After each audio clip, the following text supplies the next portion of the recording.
Bismillahirrahmanirrahim. Assalamualaikum warahmatullahi wabarakatuh. Syukur Alhamdulillah kita bisa berjumpa lagi di channel ini. Salawat dan salam selalu dan tetap tercurahkan kepada junjungan kita Nabi besar Muhammad sallallahu alaihi wasallam. Allahumma salli ala sayyidina Muhammad wa ala ali sayyidina Muhammad. Harapan dan doa saya semoga saudaraku semuanya selalu diberikan kesehatan, dilapangkan rezekinya, diampuni dosa-dosanya, dan dipanjangkan umurnya. Amin ya rabbal alamin. Sahabat beriman yang dirahmati Allah. Dalam Islam, malaikat adalah makhluk yang diciptakan dari cahaya oleh Allah Subhanahu wa taala. Maka dari itu, malaikat tidak pernah berdosa dan sangat taat kepada Allah Subhanahu wa taala. Malaikat diciptakan bertujuan untuk melakukan tugas-tugas tertentu. Salah satunya menjalankan tugas mendoakan hamba Allah di dunia. Sebagaimana malaikat adalah makhluk yang mulia, maka bila kita didoakan olehnya adalah sebuah hal yang beruntung. Sebab doa dari malaikat jauh lebih mudah diijabah. Jadi siapa saja orang-orang yang bisa mendapatkan doa dari malaikat? Berikut ini ada 12 kriteria orang yang selalu didoakan oleh malaikat. Yang pertama, orang yang tidur dalam keadaan berwudu. Berwudu merupakan kegiatan membersihkan atau menyucikan diri dari hadas dan kotoran. Jadi, berwudu sebelum tidur sangatlah bermanfaat, yaitu dapat membuat tubuh menjadi lebih tenang dan nyaman. Bahkan berwudu sebelum tidur bisa dijaga oleh malaikat selama kita tidur, sekaligus didoakan yang baik oleh malaikat.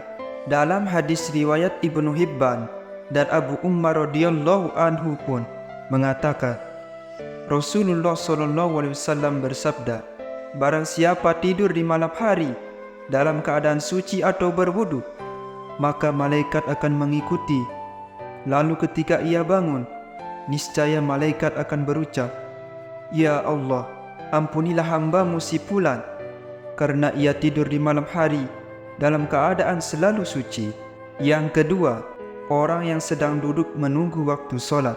Malaikat akan senantiasa berdoa untuk hamba Allah jika orang itu suka menanti-nantikan atau menunggu waktu solat dalam keadaan suci, maka akan mendapat ampunan dari Allah Subhanahu wa taala.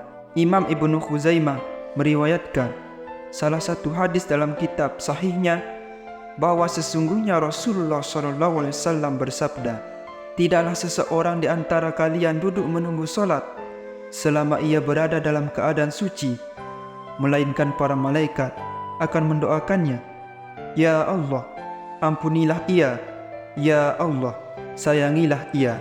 Yang ketiga, orang yang berada di saf jamaah paling depan, khusus untuk para ikhwan atau pria yang datang ke masjid, lalu berwudu dan mengambil saf atau barisan jamaah yang pertama atau paling depan untuk sholat, maka ada keutamaan khusus yang akan didapatkannya.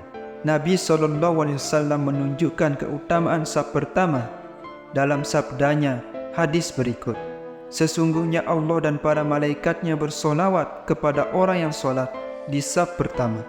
Hadis riwayat Abu Daud. Kemudian Rasulullah SAW juga bersabda, sebaik-baik saf bagi laki-laki adalah yang paling depan, dan yang paling jelek adalah yang paling belakang. Sebaik-baik saf bagi wanita adalah yang paling belakang, dan yang paling jelek adalah yang paling depan. Hadis riwayat Muslim.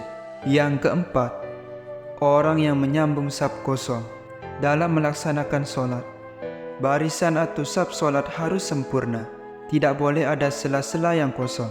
Harus rapat dan lurus, supaya seperti berbarisnya para malaikat di sisi Rabb mereka yang selalu menyempurnakan saf-saf barisan, rapat serta lurus dalam barisannya. Oleh karena itu, Dalam melaksanakan sholat, kita harus menyambung saf yang kosong biar tidak ditempati oleh setan. Maka hendaklah kita untuk selalu menyambung saf kosong ketika mau sholat. Rasulullah SAW bersabda, sesungguhnya Allah dan para malaikat-malaikatnya selalu mendoakan orang-orang yang menyambung saf-saf dalam sholat.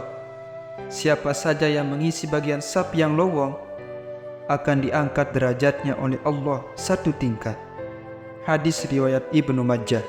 Yang kelima, orang yang mengucap amin setelah imam membaca Al-Fatihah. Solat adalah amalan wajib yang pertama kali dihisab.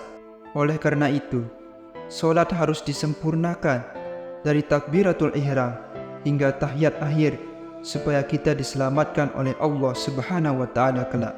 Seperti amalan dalam solat yang perlu diperhatikan dan seringkali dianggap remeh, yaitu mengucapkan kata amin setelah imam membaca Al-Fatihah. Padahal mengucapkan amin tersebut merupakan perhiasan solat dan memiliki keutamaan yang luar biasa, yaitu ucapan amin itu bersamaan dengan aminnya para malaikat, menjadikan dosa-dosa hamba diampuni serta menjadi penyebab terkabulnya doa. Yang keenam, orang yang duduk di tempat solatnya setelah melakukan solat pastinya senang jika didoakan yang baik oleh malaikat, apalagi disolawatkan. Nah, itu juga merupakan doanya malaikat bagi orang yang selalu duduk di tempat solatnya setelah melakukan solat. Lebih baik kita duduk dulu setelah melaksanakan solat, yaitu diisi dengan zikir dan doa, sehingga malaikat akan mendoakan kita yang terbaik di hadapan Allah Subhanahu wa taala. Yang ketujuh, orang yang melakukan solat subuh dan asar secara berjamaah. Solat subuh memiliki keistimewaan tersendiri. Subuh adalah waktunya para malaikat berkumpul, datang, sehingga ada banyak hal-hal tak terkira. Namun biasanya di waktu tersebut merupakan hal yang memberatkan untuk melakukan solat. Butuh perjuangan untuk bisa melakukan kewajiban tersebut. Seperti contohnya, orang melewati waktu subuh karena tidak bangun pagi. Padahal solat subuh bisa disaksikan banyak malaikat. Begitupun dengan solat asar. Waktu tersebut orang sangat sibuk, merasa enggan dalam melaksanakan kewajiban. Padahal dua-duanya punya keutamaan yang luar biasa, apalagi secara berjamaah. Yang kedelapan, orang yang mendoakan saudaranya tanpa sepengetahuan orang yang didoakan. Doa itu memang sungguh dahsyat, karena selain punya segudang manfaat yang lebih baik, dengan doa kita dapat didoakan balik oleh malaikat. Bahkan doanya lebih baik lagi dari itu. Bila orang yang mendoakan saudaranya tanpa sepengetahuan orang yang didoakan, doa tersebut akan segera dikabulkan. Yang kesembilan, orang yang bersedekah. Sedekah adalah amalan yang sangat mulia dengan banyak keutamaannya. Dengan sedekah, kita akan jadi lebih naik derajat, karena seperti dikatakan dalam firman-Nya, Quran Surat Al-Hadid ayat 18 yang artinya, sesungguhnya orang-orang yang bersedekah, baik laki-laki maupun perempuan, dan meminjamkan kepada Allah dengan pinjaman yang baik, akan dilipat gandakan atau balasannya bagi mereka, dan mereka akan mendapat pahala yang mulia. Selain itu, akan ditambahkan pula dengan doa para malaikat. Memang sungguh luar biasa kekuatan dari amalan sedekah ini. Yang ke-10, orang yang sedang sahur. Di balik waktu sahur, ternyata ada keutamaan yang jarang kita ketahui, yaitu bisa mendatangkan berkah, kebaikan dan pahala yang mengalir. Berkah datangnya dari Allah. Sungguh beruntungnya orang yang sedang sahur akan mendapatkan solawat dari Allah dan doa para malaikat. Di waktu tersebut, kita dapat meluangkan waktu untuk lebih banyak beribadah kepadanya. Jadi pahala senantiasa mengalir terus. Yang ke-11, orang yang sedang menjenguk orang sakit. Seseorang yang menjenguk orang sakit juga punya keberkahan yang hakiki, bahwa orang yang menjenguk orang sakit akan diberikan pahala serta keberkahan dari Allah Subhanahu wa taala. Sebagaimana dijelaskan dalam hadis riwayat Ibnu Majah berikut ini. Barang siapa yang menjenguk orang sakit, maka malaikat dari langit memanggil, "Berbahagialah kamu, dan sungguh baik langkahmu, dan engkau menempati sebuah rumah di surga."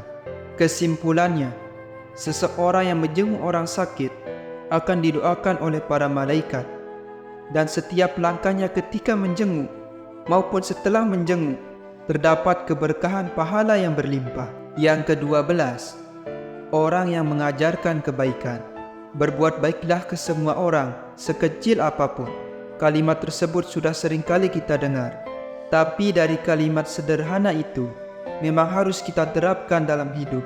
Sebagai umat muslim, kita diperintahkan untuk selalu mengajarkan dan mengajak manusia kepada kebaikan, maka pahalanya akan menjadi untukmu juga. Selain itu, orang yang senantiasa memberikan kebaikan juga akan didoakan malaikat. Dengan mengajarkan atau mengajak kebaikan, sama dengan kita berdakwah di jalan Allah dan dapat mencegah orang lain dari kemungkaran. Sungguh luar biasa pahala bagi orang tersebut. Demikian yang dapat saya bagikan. Semoga video kali ini bisa bermanfaat untuk kita semua. Amin ya rabbal alamin. Wabillahi taufiq wal hidayah. Wassalamualaikum warahmatullahi wabarakatuh.